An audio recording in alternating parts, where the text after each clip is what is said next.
Mr. Speaker, first of all, I'm aware that the entire government is in the US.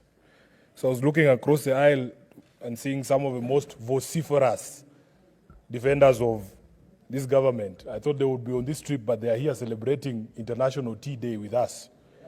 This should be a clear lesson that shouting hoes from the other side will not endear you to the presidency, Mr. Speaker. Number two, I'm a bit confused, Mr. Speaker, on this International Tea Day. Should it be... Point of order, Senator Chalgay. Mr. Speaker, you cannot allow Senator Sifuna to be cantankerous. Mr. Speaker, under Section 105, Parliament and Senate Mwaso is an independent arm of government. The trip, Mr. Speaker, is undertaken by the National Executive. Is it in order to try and cast aspersions by indicating that any trip that is taken outside Parliament or outside by the Executive should be taken with parliamentarians? Yet we have our own budget and we are independent arm of government. Is he making it in good faith, Mr. Speaker?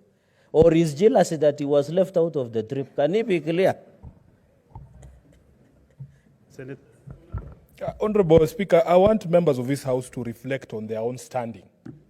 When you are only invited to trips to the goat auction in Mogosho, but others are taken to the US, you should reflect on your standing within your own party. Mr. Speaker, the second point I wanted clarity on is whether in celebrating this International Tea Day, we are celebrating the growers or the drinkers. Because if it is the drinkers of tea, that debate should be properly anchored by Senator Osotsi from Vihiga and myself as the leading Luya leaders in this House, who are known to be the highest consumers of this product. I don't know what Cherargei knows about tea more than Senator Osotsi, because Osotsi both grows the tea and drinks tea heavily, Honorable Speaker. So my concern really is that clarity. Maybe the maker of that statement can tell us, are we celebrating the drinkers or the growers? Thirdly, Honorable Speaker, I was a bit surprised hearing the head of state speak the other day, and he said that he is not aware of any Kenyan tea brand. I have grown up drinking Ketepa, knowing this is Kenyan tea. I would like some clarity on these matters from the maker of this statement, Honorable Speaker.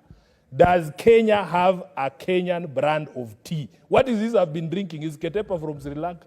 Honorable Speaker, finally, I want to encourage the leadership of the areas, Nandi and even Bomet, where this tea is grown, to also reflect on the resolution of the disputes that we have seen, especially regarding foreign companies that have been holding land in those areas and have been growing tea all these years. At the beginning of this term of Parliament, there were very serious incidents in Bomet and in Nandi, where even people lost their lives and machinery was destroyed, property of immense value was destroyed. Honorable Speaker, we never hear from Cherargei how that matter was resolved. In fact, the protests there were more violent, and we didn't see the sort of police action being taken on people in Nandi and people in Bomet who are burning property and destroying property owned by these companies, Honorable Speaker. So as we celebrate this International Tea Day, please let us reflect on all these matters so that we as a country can protect this very key source of foreign exchange and this industry that employs thousands of Kenyans. I thank you, Honorable Speaker. Senator Wamatinga Wahome. Thank you very much, Mr. Speaker. I also like to make a comment on this statement. Indeed, Mr. Speaker, sir, I come from a tea-growing region, and we produce some of the best quality tea in Kenya.